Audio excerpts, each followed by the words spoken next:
Hello, everybody.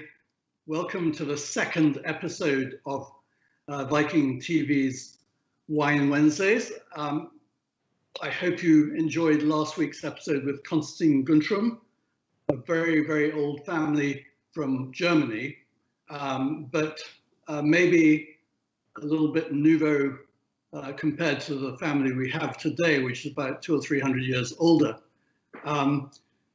I am really delighted, and this is going to be a really fun episode because our guest, Alessandra Bindi Sergardi, is charming, fun, speaks brilliant English, just like Konstantin, and she is very kindly opened up some things which we don't normally see. For instance, I asked if she could show a scene from inside the palace that her sister lives in, where they have this unbelievable ceiling, which is studied by the Louvre of Paris. And she's very generously, and her sister, shown us this. So I'm going to take you to Siena, back to the 1400s through to today, to a family who has connections to the Declaration of Independence in America as well. So there's tons to talk about today.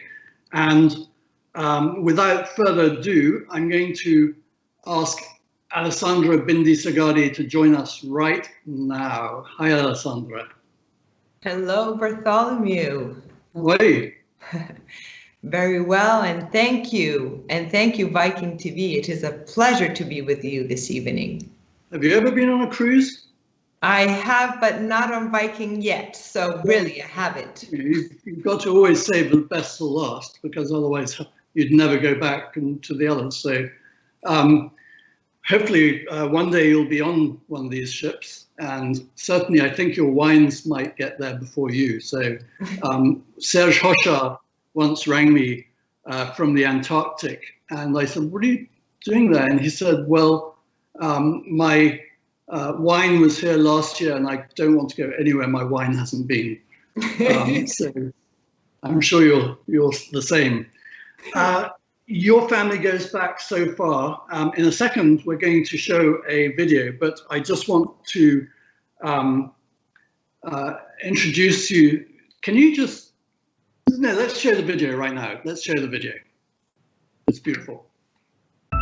An identity is formed by a set of many small components, at times barely visible, which render it unique and individual.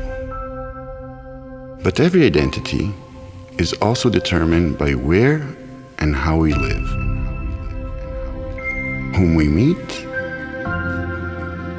what experiences we have. We are made of the history we go through, made of the stories told to us and lived by us. We are made of the people who surround us.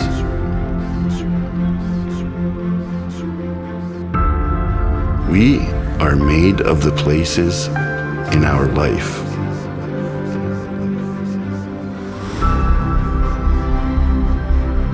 Made of the land which we walk on.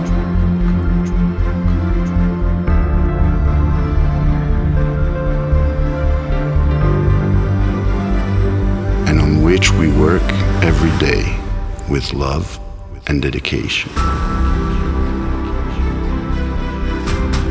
To grow our Sangiovese here as in no other place in the world. We are made of the work of our people.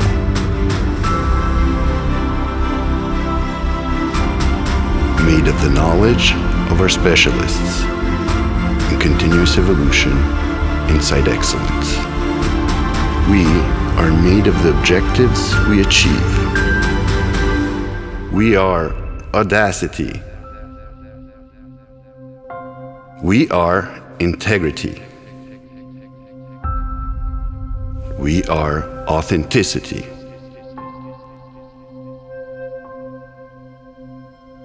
We are made of Chianti Classico.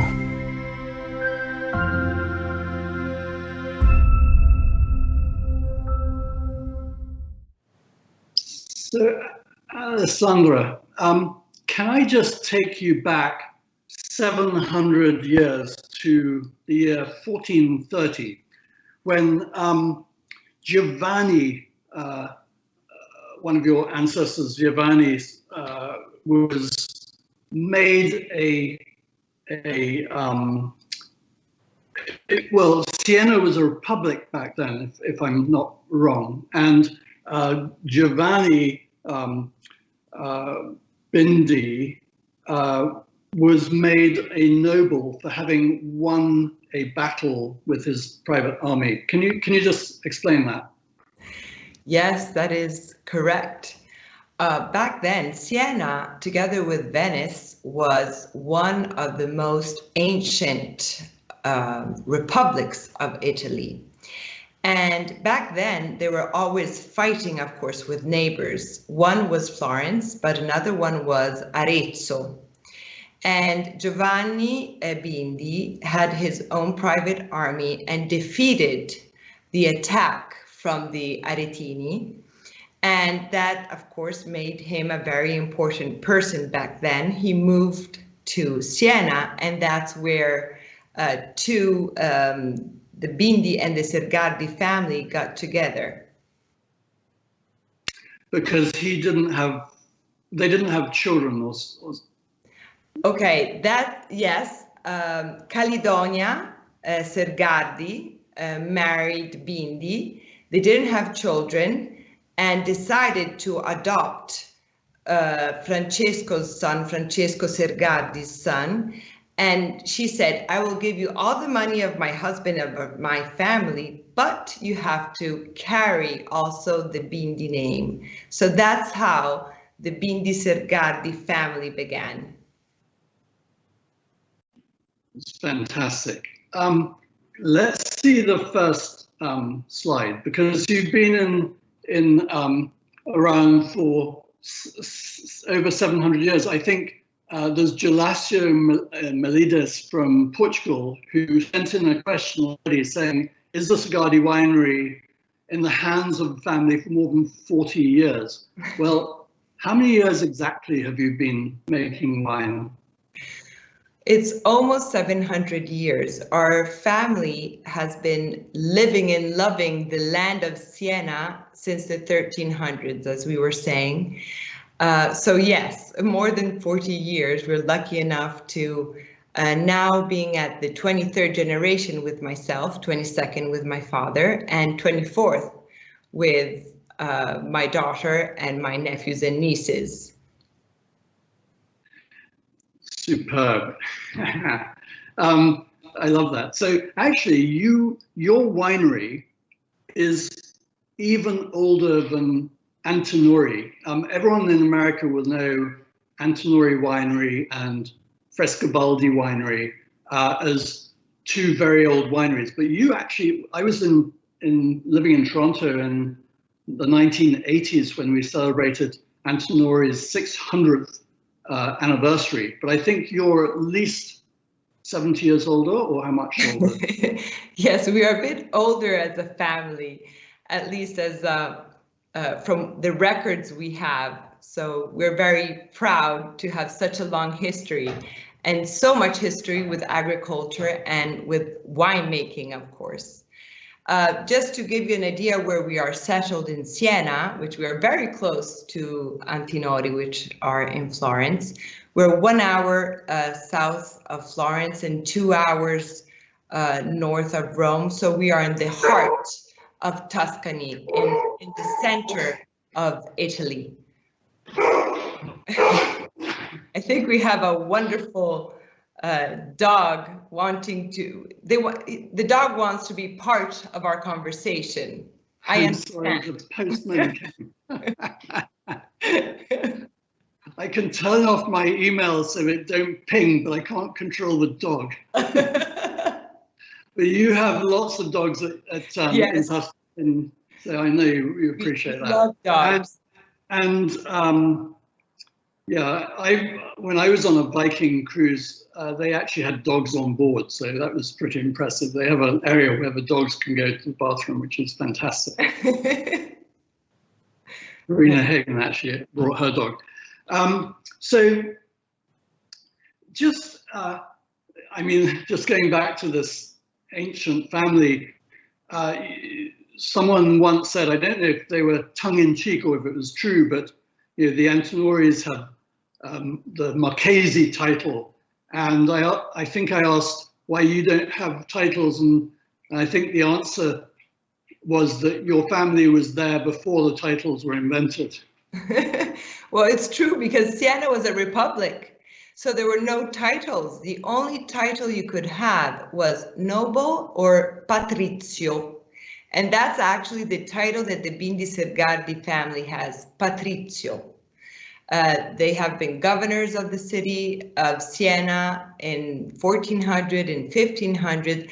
Siena really was an avant-garde city. It's incredible. And this was thanks to the fact that there was the pilgrim route, the Via Francigena, which would go through Siena, starting from Canterbury and going to Rome. And it was an incredible exchange, both in economically speaking and culturally speaking. And that made Siena really an avant-garde city. It's incredible to think that Siena was one of the biggest cities actually of Europe in the 12th and 1300s. So yes, it was a very powerful city, and today a medieval jewel to visit. Yeah, no, it's amazing to visit today, because today it's a small city with a big, walled city, and you can walk around it very easily. And well, there's some hills to climb, but it's a very walkable city if you're fit and can walk easily. I thought your title or family was one of the 12 noble families of Siena. Yes, well, there were a few families in Siena, like the Salimbeni, Pannocchieschi Delci, Ugurgeri. There were just a few, let's say, powerful families that then, when, I don't want to say all the history of Tuscany, of course, but when in 1500s, Florence conquered Siena, let's say they had a little bit less visibility, let's put it this way. But still, we're here today. And you're really considered one of the 12 noble families of Siena. Yes, it's not for me to say, but... Let's go back to that picture we just saw of your family. And so talk us through who's in that picture. Okay, so starting... Dog is the most important one. Sorry? The dog is the most important. Yes, Jubilee. And Jubilee died, right? She's a Rhodesian Ridgeback. Oh, is she still alive? No, unfortunately, no. She passed away just a few months ago, and we're all very sad because she really was part of the family. No, I met her when I was there last year. Fantastic. Okay, so Jubilee, and who else is in there? So starting from the right-hand side, that's myself. Moving on to the left-hand side, my mother, Joan, my sister, Maddalena, number 5, my sister, Elisa, number 1, my sister, Rebecca, number 2. Moving backwards, we have my brother, Clemente, number 4, and my father, Niccolò. So this begs a bunch of questions. I want to talk about your mother, but how come you got so lucky to, oh, and you missed out the kids. Whose kids are they? So in front of Jubilee, so with the gray dress is Angelica, my daughter. On the right-hand side is Chiara, and on the left is Vittoria, my 2 nieces, the daughters of Rebecca. Excellent. And want to talk about your mother, but how come you got so lucky as to go into the wine business? And we'll talk about also your father and what his passions were, but let's talk about your mother first, because she has a huge American connect. In fact, she is American, right? Yes, I'm American too, and I'm very proud. Yes. Well, We have a very long recorded history also in the United States. My grandfather, John Coburn, descends from the Coburn family that came from Scotland, from Coburn. They arrived in United States in 1635, so just 15 years after the Mayflower, and they settled in Massachusetts north of the river Merrimack, and they were the first ones to acquire land in the north part of the Merrimack River, except for the seacoast side. So many centuries also of history in the United States from my grandfather's side, but also from my grandmother's side, that I can talk about two families, Stockton, and my middle name is Stockton, and the Shaw family. So the Stocktons arrived as well in the 1600s, around 1656. They arrived first in New York, and then they moved to New Jersey. And after 3 generations in New Jersey, Richard Stockton was born, and he was a signer of the Declaration of Independence. And we have that picture, right? Yes, there's the portrait, this painting, and in the far back, you can see Richard Stockton. It's a very famous picture. Everyone recognizes this, but let's zoom into your Richard Stockton, who's in that picture. Yeah. There he is with an arrow. Yes, he seems to be the only one smiling there, but yes, that's Richard Stockton. Yeah, he looks a lot more signer for New Jersey of the Declaration of Independence.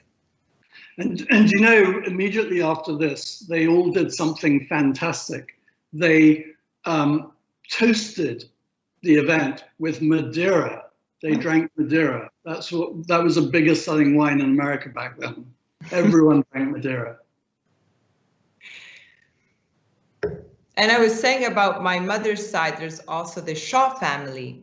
And I want to recall also Robert Gould Shaw, who really was a legend for the Civil War in the United States, because he was an officer in the Union, and he was the first one to command an all-Black army. And the reason for which he was a legend is that he convinced all the Black soldiers to refuse the pay until it would be the same and equal to the white troops. And that was so inspirational that thousands of Black people then enlisted to the Union and eventually helped to win the war. So he died very young, so he's my 5 generations back. He's my great uncle. And I must say that I'm terribly lucky to have these two very strong cultural identities. On my Italian side, 700 years of history. On my American side, 400 years of history in United States. And I think that the combination of these two such important cultural identities have formed me and formed our family and have been really a blessing. So I have to thank my parents that met in Florence. Yeah, how did they meet? 1968. How did they meet? Well, it's actually a very funny and true story. My mother was studying a year abroad from Radcliffe, and my father was studying law at the University of Florence. And my grandmother Chiara, they met at a bridge tournament, and my grandmother Chiara forced my father to attend the bridge tournament where my mother was attending. And my father, being a bit of a rebel, said, well, I don't really want to go there. Well, then she insisted, and he said, fine. So he read the list of the attendees of the tournament. He said, fine, I will go. But I want you to know that I will marry Joan Coburn. And that was because he loved the movie The Magnificent Seven, and there was James Coburn as an actor who happened to be a relative of ours as well. And it happened. He was joking, but it turned out to be the truth. He did marry my mother, Joan Coburn. That's fantastic. I'm just watching last night and the night before this wonderful show on Netflix about a female chess player who is the American champion chess player, and she's the only woman amongst them. And I can just imagine your father with the bridge players finding a woman playing bridge. But it's fun. So my grandmother, who always played a very important role, made it happen. It's thanks to her who obliged my father to go there. Oh, here's my grandmother, Chiara. She really is a key figure in our family. She not only she continued the love for agriculture that we have and always have had, but I think she really taught us the importance of resilience.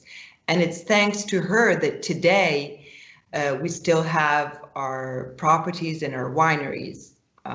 When was that picture taken? Yeah. Good question. I think it was around 1960, but I don't know exactly. But I think it's around 1960. And back then it was pretty unusual for a woman to be running a business. And her husband died in the war, is that correct? Well, my grandmother, she was born in 1917, and in 1934, her father, so my great-grandfather, passed away suddenly.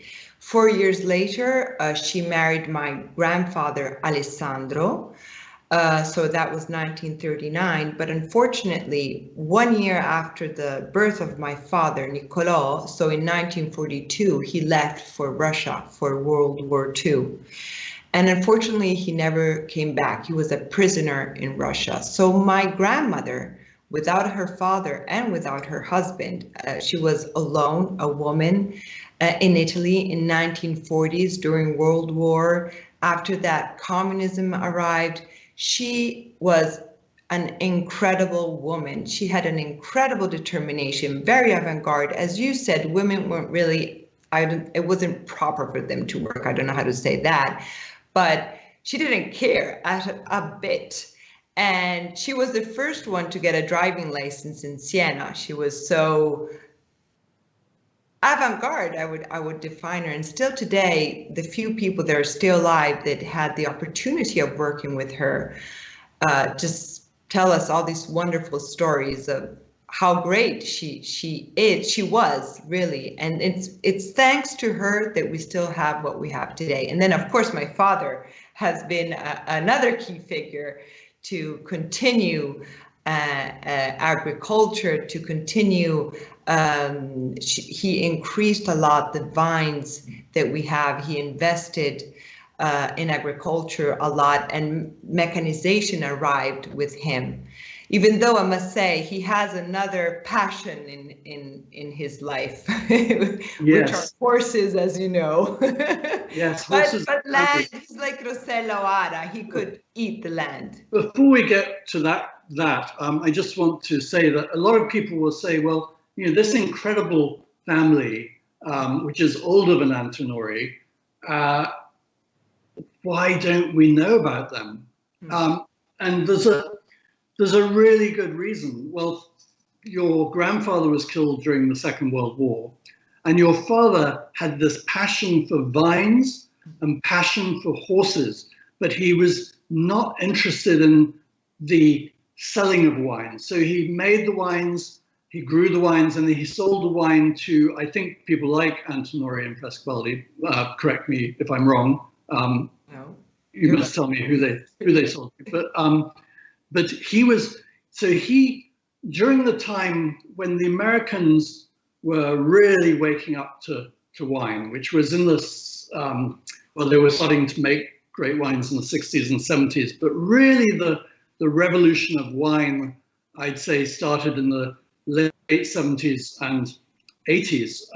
And that's when people were learning about wine, and that's when Antinori was here, Frescobaldi were here, they were promoting wines, and your family wasn't. So it wasn't until you came along and created your own, decided you want to run the wine business and start a label. So that goes back to the question earlier, how come you and none of your sisters or your brother?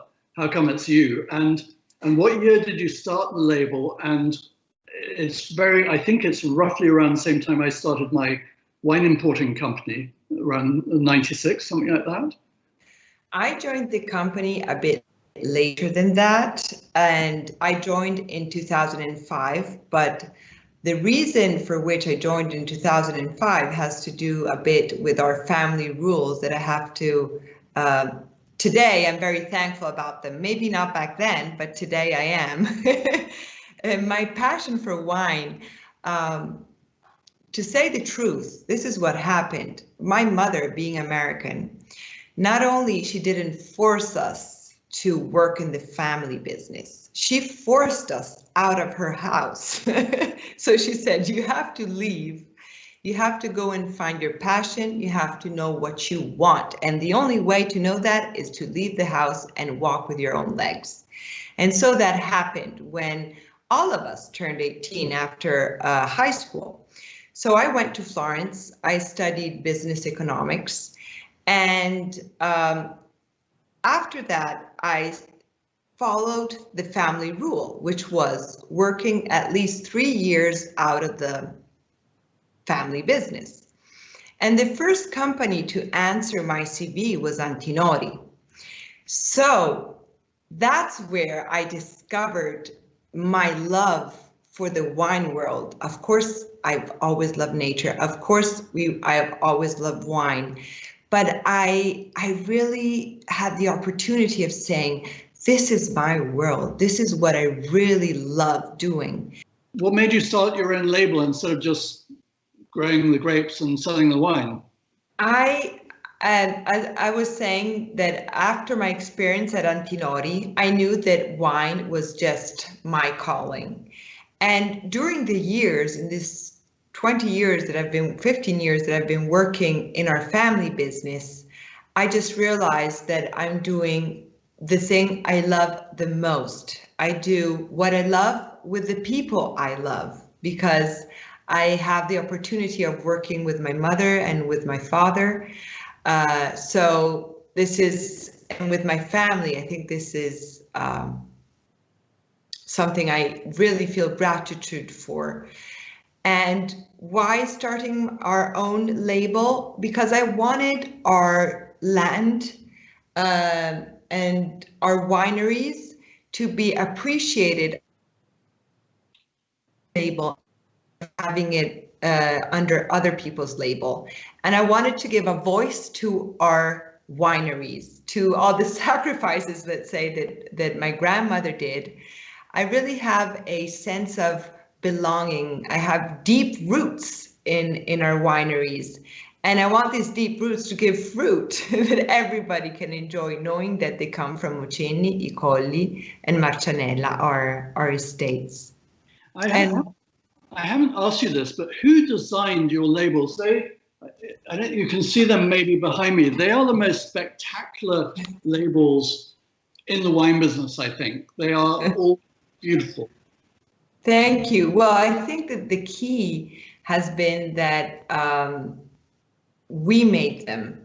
Yes, of course, we were helped by designers, but they're all elements of our family. So, for example, this picture, you have La Ghirlanda. This is a painting we have on a ceiling that represents our coat of arms, or Caledonia, which is our Chianti Classico Riserva. Also, it's, maybe I have it right here. I was actually drinking a nice glass of this wine.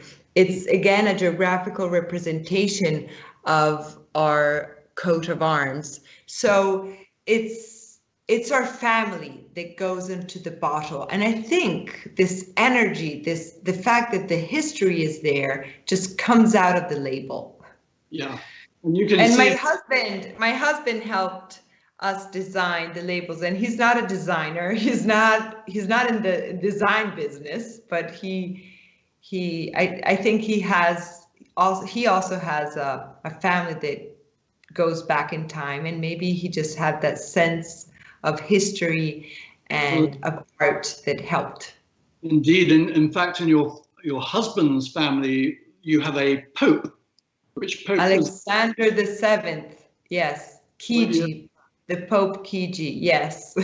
How long ago was that? That was 400 years ago, but we're still grateful to all the things he did for the family as well. It's fantastic. Let's just go back. He was the one to do all the columns in San Pietro, Bernini. He worked with Bernini. I mean, really, he did amazing things. He was an incredible pope, a pope from Siena. Excellent. A very popular pope. Let's go back to your father, because it's all about the palio, and you can see the plate behind me. Oh, thank you. This is an honor for me. Which is, I got in. Oh, the right contrada. You got the giraffe. Bravo, bravo. Yes, because your contrada is a giraffe. So perhaps you can explain a little bit about what the giraffe represents and what the contradas mean. And there's your giraffe. Thank you. Well, yes. My dad, as we said, has this great passion for horses, and I think it also comes from the fact that in our territory, in Siena, all the territory has love for horses because of the Palio horse race. It's a worldwide famous bareback race, which is held in the centerpiece of Siena, which is Piazza del Campo. So you can imagine horses galloping in a piazza which was built in 1200s. It's something incredible. The Palios run twice a year, on July 2nd and August 16th. And it's a living tradition, meaning that it's not just a tradition. People still scream and cry over the Palio. It's amazing. You just have to come and see it. I will. Let's just have a look at it. We've got a video. It's only a minute long. So let's look at this and we'll talk about it afterwards. Okay. Adesso ci siamo, c'è Selva e Aquila che fanno scintille. Partita in testa alla chiocciola, dietro la giraffa, il bruco, la chiocciola, la giraffa, il bruco, la chiocciola in prima posizione, la giraffa seconda, il bruco terzo, San Martino, ancora la chiocciola in testa, la giraffa seconda, il bruco e il drago di dentro si sta portando in terza posizione, ancora in testa la chiocciola, seconda la giraffa, dietro il drago, poi il bruco, la civetta e le altre, la chiocciola è sempre in testa, la giraffa sta spingendo tantissimo, il drago in terza posizione, secondo San Martino, sempre chiocciola, seconda giraffa, drago, la chiocciola è ancora in testa, al secondo casato, chiocciola, giraffa, drago, il bruco in quarta posizione, la chiocciola in testa, la giraffa che lo tallona, il drago che cerca di allungare, la chiocciola sempre in testa, la chiocciola, secondo la giraffa, ci stiamo avvicinando all'ultimo San Martino con la chiocciola stabilmente in testa e la giraffa seconda, chiocciola prima, giraffa seconda, la giraffa si avvicina molto, il drago entra dall'interno, è sempre prima la chiocciola e la seconda è la giraffa ed è un arrivo al cardiopalma.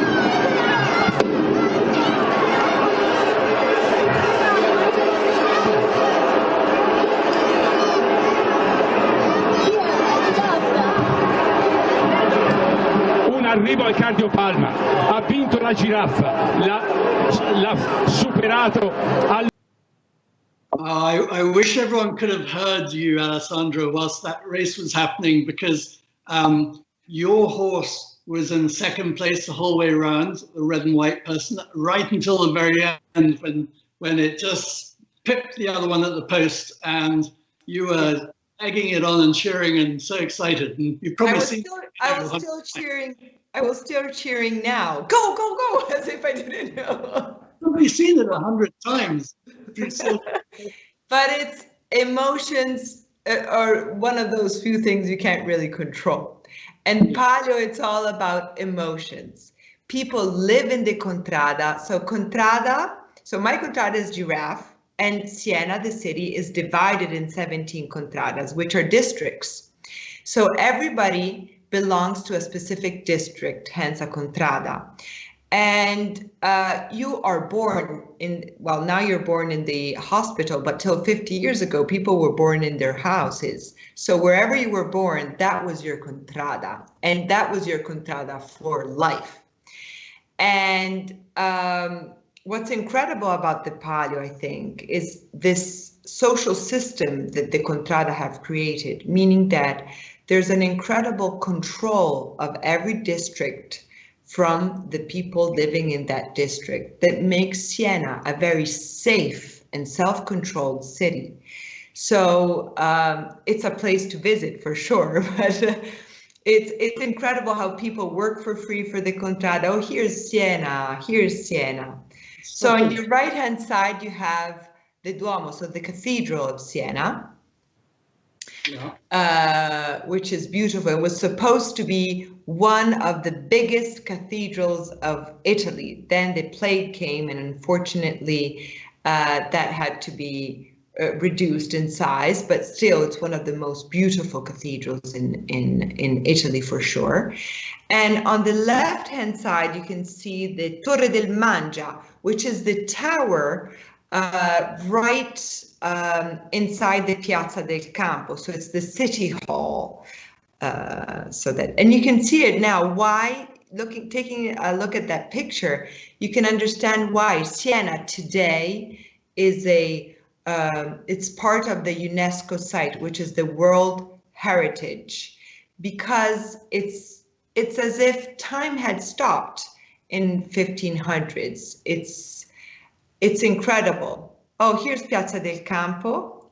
This is the tower we were seeing before, and that's how crowded the piazza is. Of course, you can have other ways of seeing and living the Palio. The young ones can go in the piazza. The extraordinary thing about this picture for me is the fact that that's your daughter's head, or your yes. daughter's head, and you, because you're one of the noble families of Siena, have this amazing view above, where it must just be amazing. It's kind of like being king and queen of Mardi Gras, I suppose, in your balcony watching the masses from above. It is beautiful, I must say. It really is. We're very lucky, and it is beautiful to see it from there. Even though my husband gets so nervous about it, he doesn't even look. He's like hiding behind. Ooh, here's the bottles. This is wonderful. This is a picture that I took when I was having dinner with you last year, and there were 4 of us, and so we did have 12 bottles. It wasn't just 3. But that picture shows it at night and how empty it was, and that's the restaurant underneath the club which you belong to. So you were watching from above where that previous picture took place. And I'm wondering about the horses. Did they get injured a lot? Or the people? Well, not as much as they used to. And I would say, I want to say not anymore, but I don't want to say it too early, let's put it this way. Because Siena has worked a lot, and also with my father, they bred a horse that was a good horse for the Palio. So very strong legs, because the curves are very narrow. And so you don't want them to have too thin a bone, but you want them to have very strong legs, and not too fast, because if they're too fast, first of all, you take away part of the enjoyment, but it's also easier to have an accident. So I'd say that today you can come and enjoy the Palio and not worrying about horses getting injured. They are riding bareback, and is it on, what do they put on the, is it cobblestones or is it just paved? And what do they put on top of that to It's a type of sand.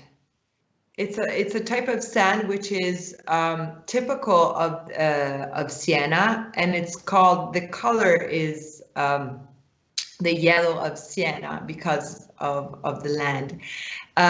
So it's basically compacted sand, just to give you an idea of what it is. And they put it on in one day, and they pull it off in one day. It's amazing.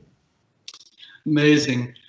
Before we leave Siena, the town of Siena, I promised that you were going to show this picture of the ceiling in the palace. I don't know if we've got any other Siena pictures. I think a couple more Siena pictures we'll go through. Well, there's the ceiling. Oh, it is, yes. Well, this is a ceiling that is in my sister's house in Palazzo Bindi Sergardi, which is just a few meters away from Piazza del Campo, where the Palio is, and from the Duomo. The Duomo, so the cathedral, which is the old part of the city. This is a fresco by Domenico Beccafumi, who is a Renaissance mannerist, who painted these frescoes that represent the classic virtues that everybody should have. Now, this is Scipio with the virtue of compassion, for example. But it's wonderful to see. And this is in our palace, Bindi Sergardi Palace. It's the only palazzo where you have the private frescoes of Domenico Beccafumi. He has painted the town hall, let's say public places, churches and the town hall, but this is the only private frescoes that he painted. And we're talking about the early 1500s. He painted around 1530. And he influenced, or he was influenced by who? No, he was influenced by Raffaello. And it's extraordinary, that picture. If we go back to it, when I visited your sister's house, I was dying to I wanted to take a picture of it and ask, but I thought it'd be so rude to just take a picture or even ask to take a picture, because it's her private. That was, I think, her dining. It is her private house. It is. A table underneath while we were eating hors d'oeuvre. But the guy, was he lying on his back painting, or did he paint them and then put them up there? No. They're frescoes, so they're painted on the ceiling. Onto the ceiling. Yes, absolutely. It's just extraordinary, because each of those, the detail we saw earlier, whereabouts in that picture were we looking at? That. It's okay. If you can show me okay, here we go. So it's in the center. It's on the left-hand side. Okay. So you see, you have two in the center, so it's the one on the left-hand side. And that's just extraordinary, and it's. Yeah, it's stunning. And this is the only place where people will ever see it, unless they're invited to dinner, or your sister. Yes. or there's an art student at the Louvre and they ask to go and see it, and maybe they might see it. All right, let's move on. There were a couple of other pictures of Siena which were rather charming, which maybe we could go and look at before we leave Siena. Oh, why not? Here we go. There. Oh, beautiful. Yeah, that's Bartholomew in front of the Siena's cathedral, solo, and it's so bizarre. That was before COVID, so that was height of tourist season, and there was no one there when we were there. It was totally bizarre. Well, this is the beauty of Siena, that you can come and visit without having too many crowds everywhere, and enjoy this Renaissance jewel, really. And Siena, you can, I always love to say this, one would never think about that, but Siena is one of the most important cities or provinces for winemaking, because in Siena you have Chianti Classico, you have Chianti Colli Sienesi, Brunello di Montalcino, Noble di Montepulciano, Vernaccia di San Gimignano. I mean, really, the most important DOCGs of Italy are all within this small territory, this wine territory of Siena.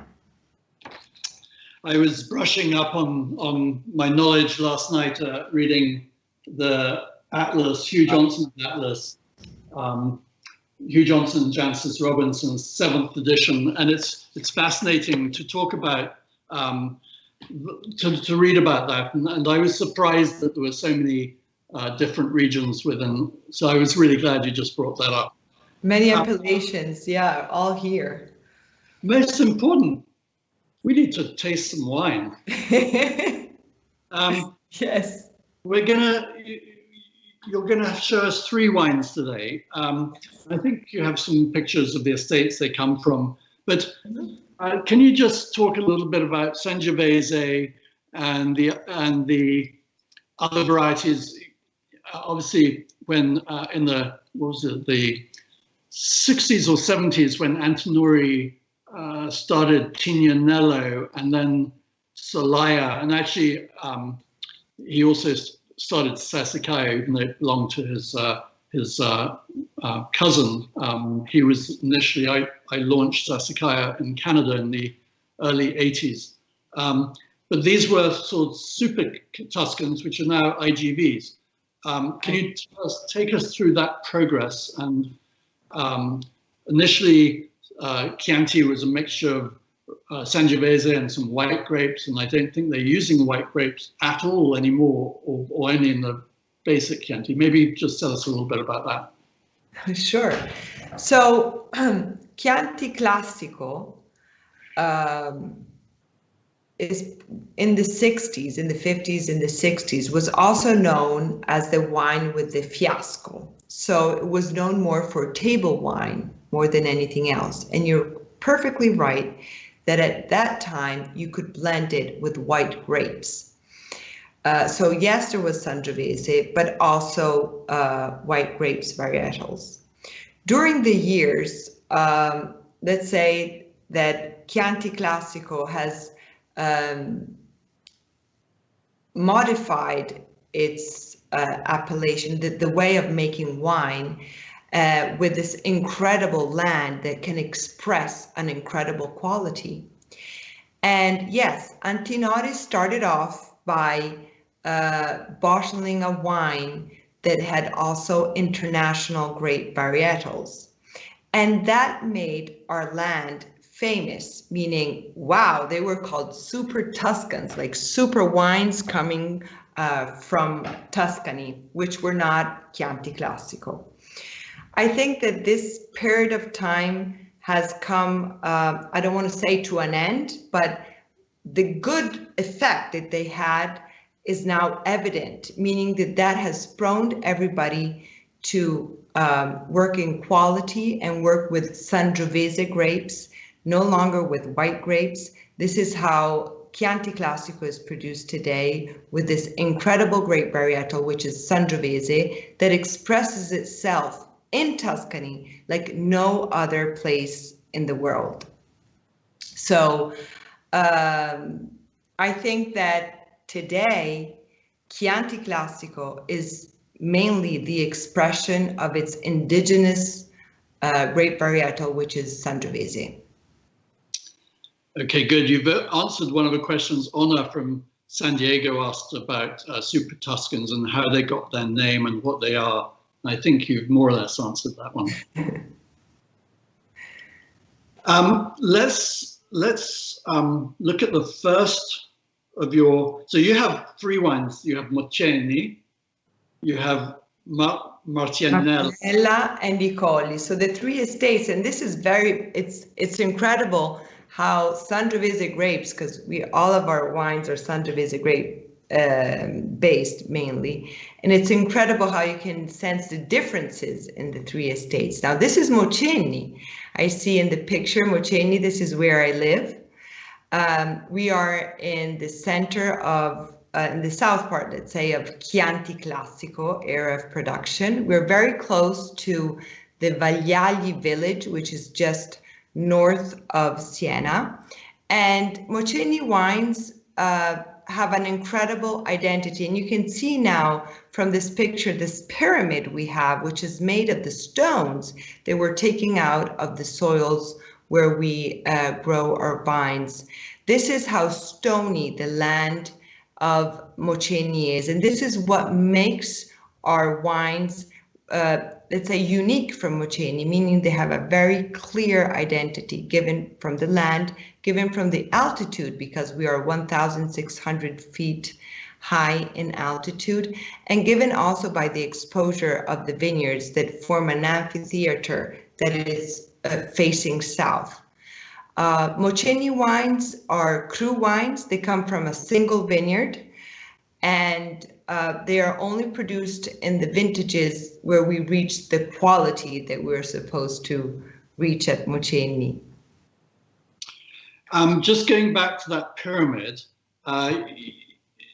just to give you a bit of emphasis on how rocky that land, that pyramid, if you were standing on the sort of next to it, let's say you climbed to the top and stood next to the very top one, the top one would come up to you about your waist. They're really big stones. That's not a stone, yes. That's quite a high pyramid. And you got these rocks out of your vineyard, right? And yes. To plant vines, you have to break the stone. It's an incredible amount of work. You need to break the stones, then we sift every inch of land, and then we plant the vines. So you can imagine, and this is the result. This is not, these are stones, the ones you see in the middle of the two rows of vines. This is how stony, it seems almost a lunar soil more than an earth soil. It's incredible, but the minerality that gives, the depth it gives to our wines is priceless. Yes, this is how we have to break our it's incredible. It's incredible. Read a comment from Lucinda in Grand Rapids, Minnesota. She said, "What a charming, beautiful lady, and so articulate. Makes us want to be in Tuscany. We cannot wait to be able to and then perhaps visit your winery." She ends it with a rather odd question. Do you drink wine every day? I think she meant breakfast, because obviously wine every day for lunch and dinner. Yes, I have a glass of wine for lunch and for dinner every day. Yes. Right. But it's part of our tradition. It's just part of our DNA. Wine has always been present in our lives. So, well, this is, in fact, I'm having a nice glass of wine now. When you talk about wine being in our DNA, you're absolutely correct. And one of the things I talk about a lot is the fact that evolution, humans were not the first people to get drunk off wine or to drink wine. Apes were, and birds were picking up fermented grapes on the ground long before we were even in existence. And over the evolution of time, we've been drinking wine all the time. It's a 12% alcohol wine because water was unfit to drink. Unless it was foot of a spring, but you couldn't trust water. It carried all sorts of diseases. So people drank wine and beer. The trouble is these days, a lot of wines are more higher alcohol. So when you share a bottle of wine that's 12.5% alcohol for lunch, you don't feel sleepy. You don't feel the effects of it. But if you share a bottle of wine that's 14% alcohol for lunch, you're going to feel very sleepy afterwards. You're going to feel the effects of it. So, or 15% sometimes wines in California, 15%. But yeah, it is part of our DNA, and we all should be drinking wine for health reasons. Let's just go back to this estate, and the first wine we're having. Oh, look, that's close to this estate. That's the village. Yes, this is Vagliali village, which is in the heart of Chianti Classico. It's a very small village, but very important for Siena, because this was at the north border of Siena. So Vagliali has always fought to defend Siena from attacks from the Florentines. So it has always played a very important role in the Sienese history, and of course in today's wine. Deborah asks, can you spell Moceni? It's M-O-C-E-N-N-I, right? Correct. Yeah. M-O-C-E-N-N-I, which comes actually from an Etruscan name, Mecena, because Etruscans were living the area of Moceni and also the area of Marcianella, but we will get to Marcianella later. So we're talking about 3,000 years ago. So this is the Achille. Oh, yes. I want to be sharing it with you. Yeah. Achille. It's beautiful. It's what I love about these wines is they're not over intense, they're not over powerful, they're not over extracted. They're just beautiful, elegant wines for just to go with, if someone asks, what do you drink? What would you drink Achille with?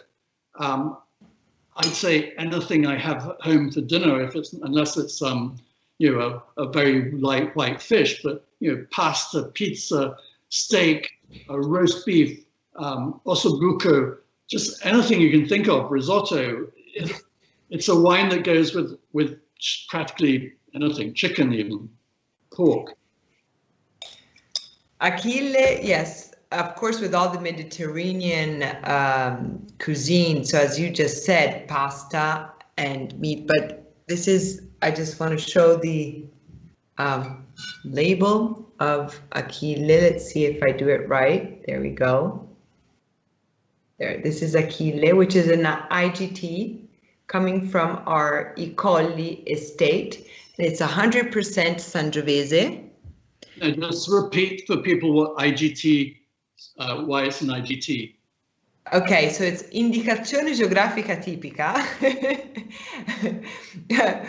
Toscana. So it's a wine that you can produce in Tuscany.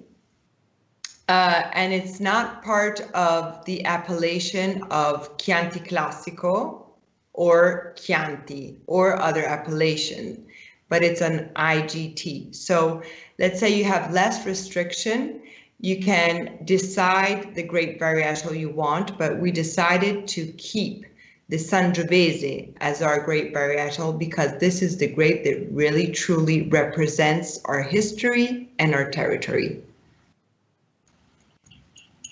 Fantastic. I'm going to just read a question from Ivana in Atlanta. She said, have you seen an increase in sales of your wines during this pandemic year? And I think what's really interesting about that question is that we as a company, my company, Broadbent Selections, launched your wines in the US right in the middle of the pandemic. And what it's told me is I wish I'd been selling Italian wines sooner because it's been a huge success. I'm sure we've sold more than what you were selling in America before, but you didn't really have a national importer before. Well, what I can say that I'm very glad to be working with Broadbent Selection, and I'm happy to say our story too, that everybody, those things are meant to be. So wine critics, other importers, friends from the wine business and the wine world, all at once suggested that we'd work with Broadbent Selection, saying how professional all the team was. And I must say, now that we've been working for a while together, we couldn't be happier. We feel that Bindi Sergardi in the United States is Broadbent. It's not that you distribute, or you are Bindi Sergardi in the United States. So thank you. That's the way we consider our representation of wineries. We are your marketing company, we're your marketing arm, where we consider you us family and you family, etc. We don't represent very many brands, but we do it with passion and much love. There was a serious question that I'm going to read because it deserves an answer. My Chianti conundrum, and this is from, sorry, oops. Let me just go back to that question. I somehow got logged out of it. It's from John in the United Kingdom. He says, my Chianti conundrum, since the advent of Super Tuscans using non-indigenous international vines, Chianti seems to have suffered an identity crisis, which with so many styles, so many diverse regions, and so many varying DOCGs and categories, the consumer cannot be sure what is in the unopened bottle. Is the forward direction to give greater emphasis to named producers rather than to DO areas and vineyards? Of course, some people might not know what DOCG is or DO is, or but maybe we could just. Yes. Well, thank you for this question. I think we briefly said something about it regarding the Super Tuscans, meaning that we are going back, I think, to history. We're going back to traditions. We're going back to Sangiovese and to indigenous grape varietals, because Sangiovese, if I ask you to name me 100 wines made out of Sangiovese elsewhere than in Tuscany or in Italy, I don't think you could come up with 100 great wines. Sangiovese is the expression of our territory. So I think that we're going back to promoting the territory as a whole, so appellations. Then, of course, every winery will have their brand that will help all the denomination. But I think we're going, that was true sometimes, some years ago. Today, we're focusing also on the appellation, considered as the representative of a history, of tradition, and of a territory. Fantastic answer. Let's move on to the next wine. Have we finished the Moceni estate? I think we've talked about the Aquile, and do we have any more pictures from that estate that you wanted to show? Oh, I see we're moving on to a completely different landscape. This is the landscape of Chiusi. And this estate is Marcianella. Now you can see how different it is from before. You have these soft hills, the cypress trees, what is really an incredible, beautiful landscape. Marcianella estate is in the south of Siena, near a city called Chiusi. Now Chiusi was one of the most important Etruscan cities. And the Etruscans are the oldest civilization that we have in Tuscany. So they knew how to pick beautiful places, and one of them was Marcianella. This is the villa of Marcianella. And here our family found in this land, in this territory, found many Etruscan artifacts.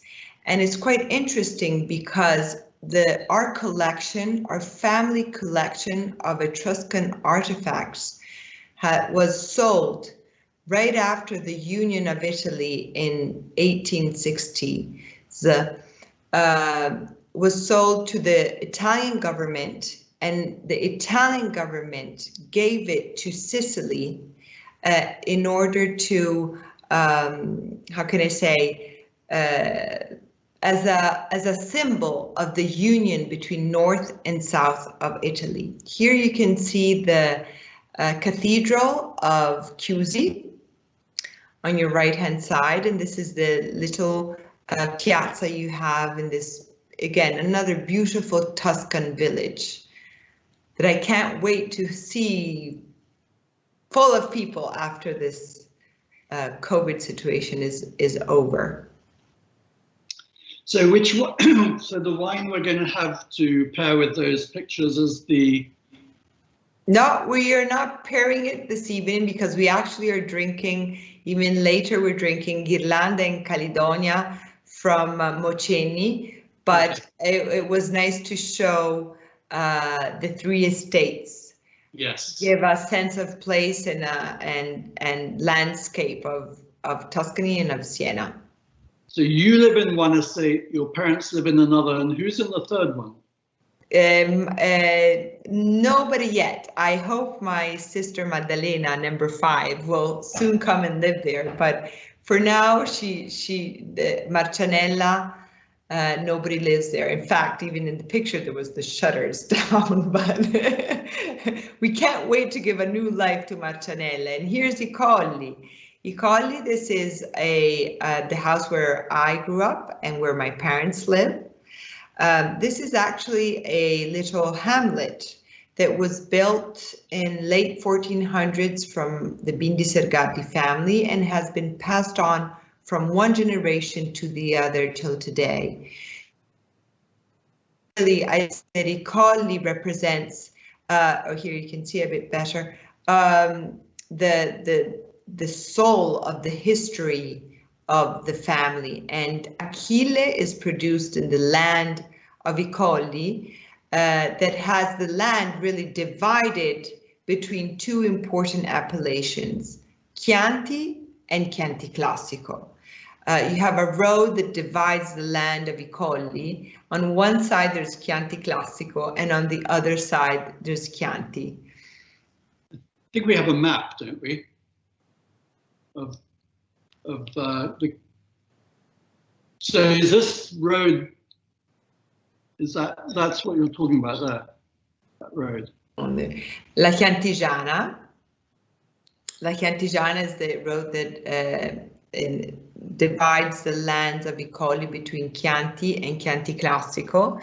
And we might want to, oh, this is Monteriggioni. This is the village near I Colli. It's a fortress village, again, also in defense of Siena. It's spectacular. It really has actually 43 inhabitants. So 43 people are resident in this incredibly beautiful place. And there's also nice restaurants. You just need to come in and visit I Colli and visit Siena and see it. And I was saying about the difference between Chianti and Chianti Classico. Oh, thank you, James. This is a great map. So the green is Tuscany, the outline, the green outline. And going inside, you can see Florence in the north, and the south, you can see Siena. So the Chianti Classico is a region, well, it's actually a wine produced in a region which is called Chianti. And here in the map, you can see it's the red part south of Florence and north of Siena. So Chianti Classico is a 70,000 hectares territory, and only Bartholomew 7,000 hectares are planted in vines. This means that an incredible biodiversity. Now, this territory was the border of this territory was defined in 1716, so over 300 years ago. And back then, the wine coming from this region, Chianti, of course, was called Chianti. What happened? People outside the Chianti region started calling their wine Chianti, but there was no legislation, no trademark that could be defended. So what happened next is that the people, the producers of the Chianti region, started calling their wine Chianti Classico, to say it's the classic, the origins of the wine. If you look at the yellow part, that's the Chianti Colli Sienese, and the grayish part in the map is just Chianti without being Chianti Colli Sienese. You also have Chianti Colli Fiorentini, but so it's these 2 wines come from 2 completely different territories. And I always say for fun that you can always recognize a Chianti Classico because there's the emblem of the black rooster on the bottle. I think we're sure of that, don't we? I think we have an image of that. But the black rooster is an image which is on all, here it is, on all the Chianti Classico bottles. So you know that you're buying the original, the Chianti Classico.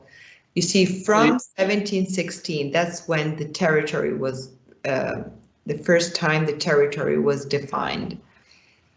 Was a very famous. That's Elena. Elena is our hospitality manager. She's always welcoming people with a black rooster on her. So you have arrived in Chianti Classico with a black rooster in her hand. We'll welcome you and show you around. The rooster became very famous about 30 years ago, because you used to have the rooster and the word gallo underneath, which was the Italian word for rooster. But Gallo Winery sued Italy and forced them to drop the name Gallo, which was just such an incredible scandal, really, that the Gallo emblem had been used for centuries, but had never trademarked. The word Gallo hadn't been trademarked. So Gallo Winery here, which was trademarked, managed to stop using the word Gallo, but you still use the image of the rooster, which is nice. Yes, we use it in on the top of the bottle. Yeah. The Gallo Nero. In fact, Chianti Classico was the Portuguese. I worked for the Portuguese for a very long time, and they always said that Portugal was the first demarcated region, which is what I used to tell people. And then I discovered that that was only demarcated in 1756, but then 1737 Tokai was demarcated. So then I said, well, hold on a sec, that's not accurate about Portugal. And in fact, the Chianti Classico region was demarcated in 1716. Yes. So that is amazing. And so the Portuguese have subsequently changed it, and they now say demarcated and regulated as the first people who regulated that demarcated. But Chianti Classico was the first one. I think we have a little video of one of your estates. Which one is that? Let's watch it. Do you know which? Oh, there we go. Oh, this is Mocenni. I was saying this is where I live. So we are in the heart of Chianti Classico, and from Mocenni we will taste La Ghirlanda Chianti Classico, which will be our next wine, and Caledonia or Chianti Classico Riserva. So you can see here when I was talking about biodiversity and how the landscape is just incredible. You can see there's just one house and nothing surrounding it. It's really an incredible. It's a paradise on earth. Yeah, no, I was staying there last year in your guest quarters, I guess, and the day before I arrived, you had an encounter with wild boars, and you had to climb a tree. Yes, that is very true. I went out for a walk with my dogs, and the result was that they chased after wild boars that eventually came towards me, and I had to hide in a tree. I mean, it was terrible. I was terrified. Well, yes, unfortunately, wild boars are around, so I wouldn't go out at night in the middle of the woods. But apart from that, you can enjoy during the day. That night, I stayed up for about 2 hours looking out the window, hoping to see a group of wild boars walking past. But I didn't manage to see any. I can send you pictures, Bartholomew. Every evening we have them just outside our house. It's not the same as seeing them in real life. No, that's true. You have to come back. I'm just gonna. Well, we need to get back to the wines, and I've got a bunch of questions to ask. So let's taste. We've had the Achille. I've been tasting all three meanwhile. Okay, so now I'm going to taste La Ghirlanda with you. There you go. Yeah. So La Ghirlanda is again 100% Sangiovese,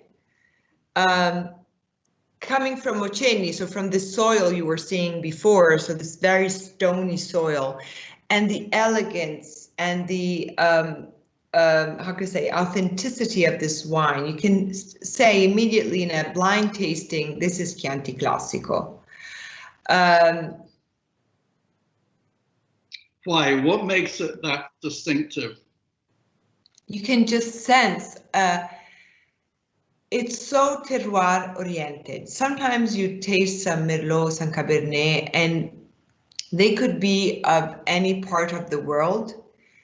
If you know a bit about wine, you just know that it's Sangiovese and it comes from the Chianti. It's a Chianti Classico. I think this verticalness, this spiciness, this it's hard to describe what makes it a Chianti Classico for me that I know. It is very distinctive, and if I taste this today and I taste it in a week's time, I'll say, oh yes, that's Chianti Classico. So I think really it's very hard to describe that and answer that question. You but need to taste it, and then you will know. And then you will know. And it has a very clear identity and the sense of place, which for us, for Bindi Sergardi family, is so important in wine production. Wines have to express the territory they come from. Yeah. My father used to tell people, my father's Michael Broadbent, and he used to tell people when they said, you know, can we learn about wine? What's the best way? He just said, whenever you taste wine, just write something down. It'll start off with just you like it or not, but eventually it'll develop and just write something down, write the name down and write the wine down, and you'll eventually become a very proficient wine person. There we are. Oh, this is La Ghirlanda, so you see there are coat of arms on the label. And you have Bindi Sergardi on the top, so the brand. Then you have La Ghirlanda, the name of the wine, and Tenuta Moceni is the estate, and Chianti Classico is the appellation. And the black rooster on the capsule of the bottle. Always the effects of global warming, are you feeling it? Global warming, apart from the fact that I think that all the world should worry about this issue, all the states should, but talking about wine, yes, we have,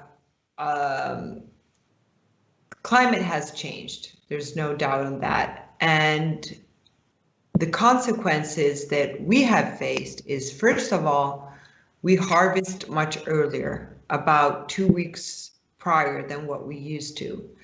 When my father was young, he would harvest the first Sunday of October.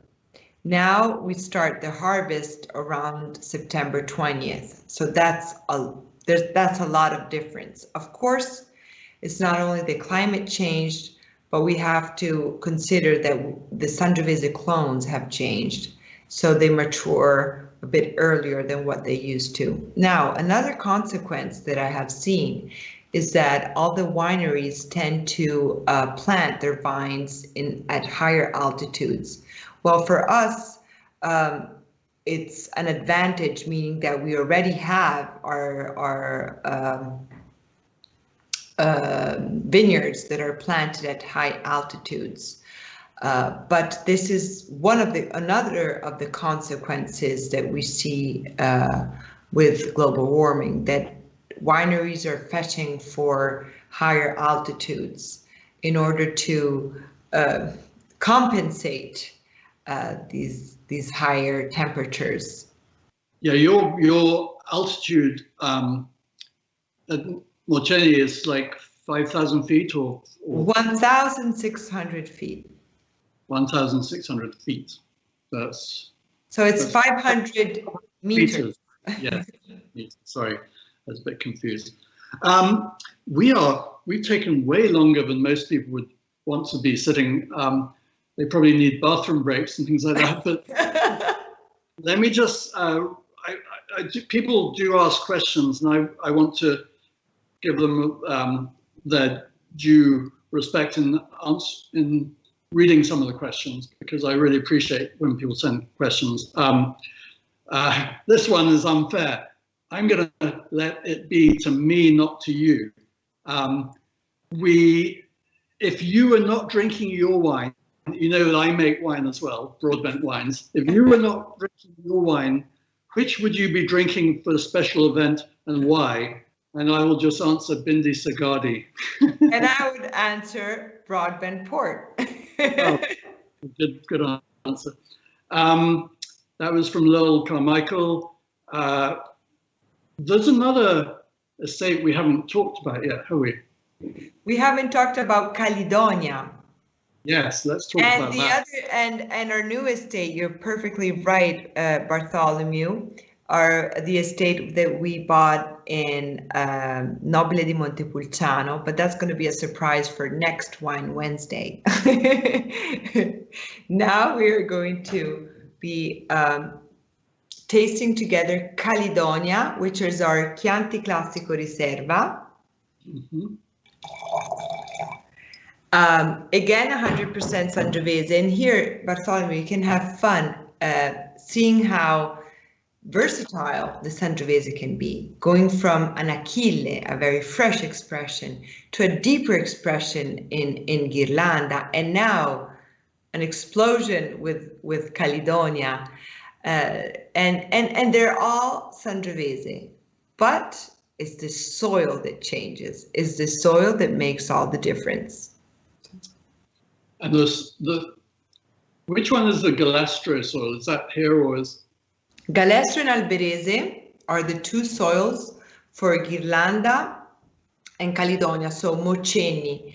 Alberese is also at the estate of I Colli, but Galestro and Alberese together are present in the Mocenni soil. Carbonate calcium and layers of argillite that were formed between 80 and 45 million years ago. It's a submarine, in a submarine environment. These are layers that form the submarine environment in front of the Liguria. Then, of course, on all these millions of years, it went from miles underneath water to 1,600 feet above the sea level. And I think this is another fascinating thing, how everything can change. Yeah. And what was almost useless in a submarine environment can give you incredible wines at 1,600 feet. It's incredible, I think. I'm going to go back to some questions. And these are funny questions from Harvey in Chicago. What is your opinion of New World wines? I generally speaking, I like people trying and new wines. So I can't have, if not a positive thought over New World wines. Why not? There's room for everybody. Very diplomatic. Okay. But it's true that I have open arms for whoever. I just think if a wine is good, it's good. If a wine is not good, it's not good. It doesn't depend really on where it's produced. Of course, there are places that have a longer history, but that doesn't mean that they're only one to have the right to exist. That's for sure. Okay. From Floy in San Diego, what's your opinion of cork versus screw top? What's your opinion of screw top? Obviously, your wines are all in cork, I think. They are also because of the appellation regulation, but I have nothing against screw caps at all. Actually, I think that in many, I think it's more a psychological thing that people think that lower quality wines have have screw caps, but I don't think that is true. I think that screw caps can be a really good way of preserving your wine, and sometimes it can also be better. It really depends on how you work with your wine. Brilliant. Yeah, I agree with that. Grover in Boston, thanks for these stories of your family. Do you make any dessert wines, and does Italy make any wines similar to Germany's ice wines? Well, Vinsanto is not really that similar because it doesn't have that amount of residual sugar. It has a bit less of residual sugar, and it's not as sweet as ice wine. But Vinsanto is a traditional wine of Tuscany, a traditional wine of Chianti Classico, and it's the famous wine that goes well with cantucci. You know, those almond cookies that are very famous worldwide, and people like to pair cantucci with Vinsanto. So I would go for Vinsanto. Fair enough. Tom in the United States says, where we read conflicting suggestions about serving temperatures for Chianti. Some say room temperature and some say slightly chilled. What would you suggest? I would definitely say room temperature. Of course, depends on the room temperature. You don't want it to. Room temperature was invented in England, in the north of England, in cold castles. To me, room temperature is in the just above, cellar temperature, just above cellar temperature. But or really well air-conditioned room could get you down to room temperature. But so slightly chill. But I'm enjoying these at room temperature here in Virginia. Okay, so I would say room temperature, but it also depends, because if it's a Chianti Classico, so it's richer in tannins, I would definitely go for room temperature. If it's maybe a Chianti Sienese, for example, so it has more the floral aspect than the tannin aspect, or Achille that we just tasted, that would be perfect chilled because it doesn't have too much of a big tannic component. So that's why you can chill it and enjoy it just as much. So it really depends on the wine. But for Chianti Classico, especially going from the Riserva onwards, I would definitely go with room temperature. Okay. Dean Tiverton, United States, do you find your wine not quite bold enough to pair with Chianina beef? Of course! That's one of the best pairings, Chianina, which is the cow, let's say, of Tuscany. It's a perfect pairing, especially the Ghirlanda and Caledonia. It's the perfect pairing. Excellent. Louis in Finksburg, United States, asked, where can we buy your wines in Maryland? I'm going to answer this because this will apply to everyone in the United States and England and everywhere in the world who views this.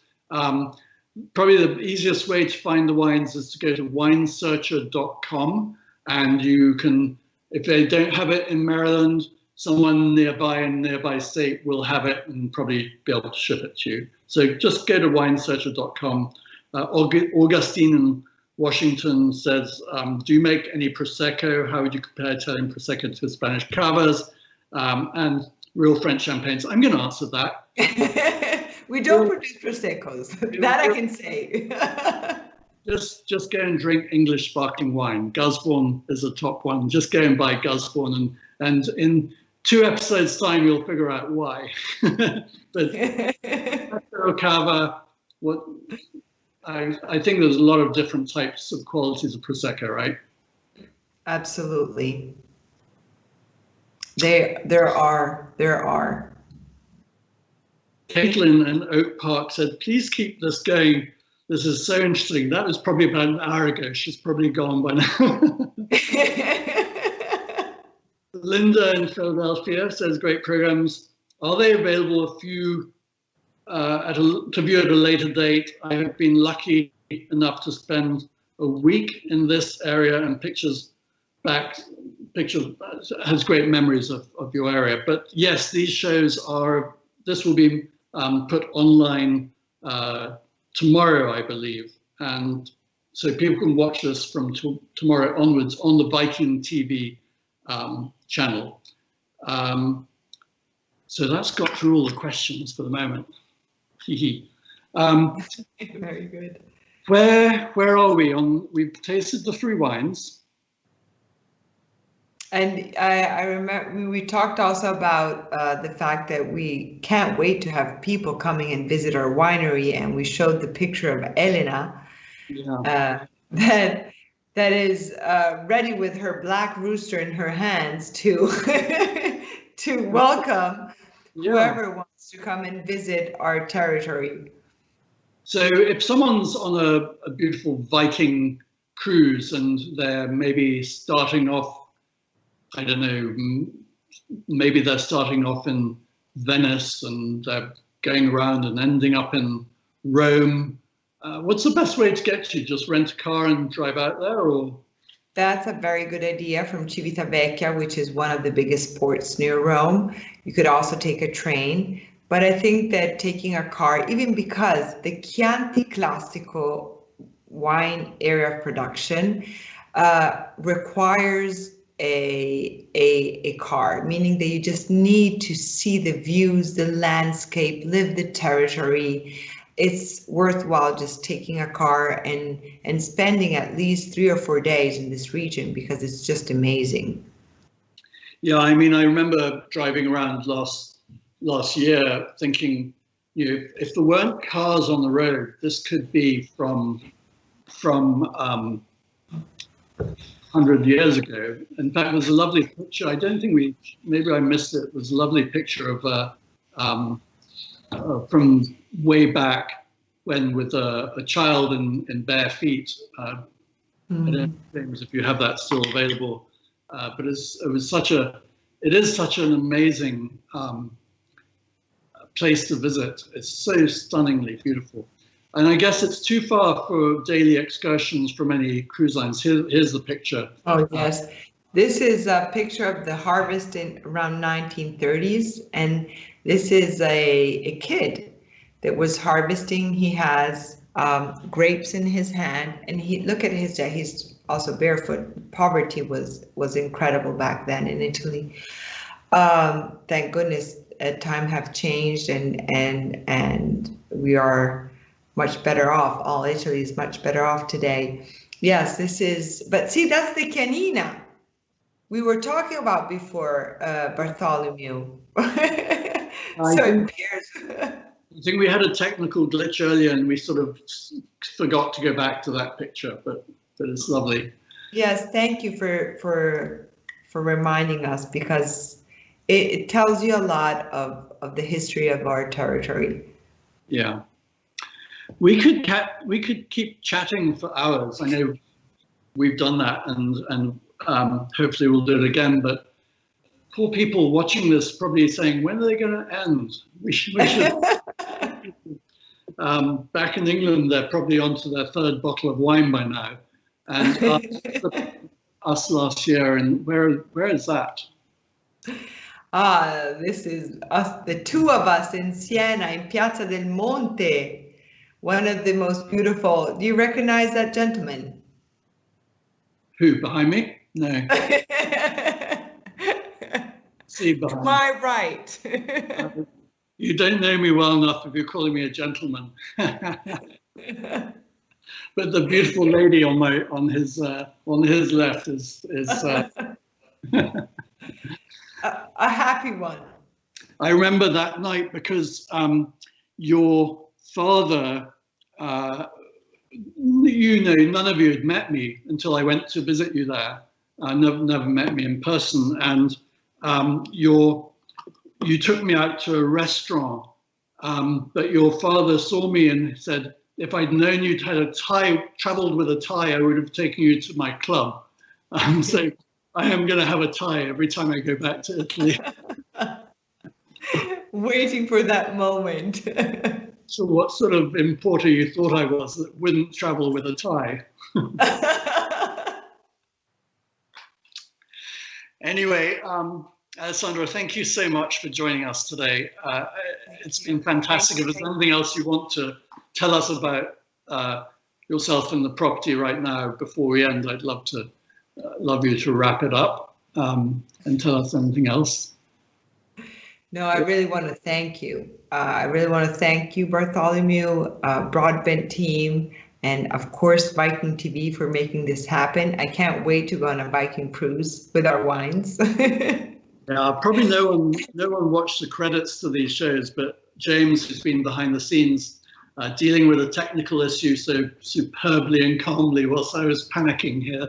And Claire, we want to thank Claire as well. Heather Donahue, you know, they've put these episodes together since September. We didn't even start talking till September, so everyone's done an amazing job getting a TV show going so quickly. And thankfully, you could join us, and it's been an absolute pleasure. And I hope all the viewers, I hope we all get to see you in person soon. Sadly, everything is locking down at the moment, but maybe next year or the year after, we'll all be back in Italy. To 2021. That's right. Cin, cin, cin. Ole. Ciao. Ciao Bartholomew, grazie. Pleasure. Ciao ciao.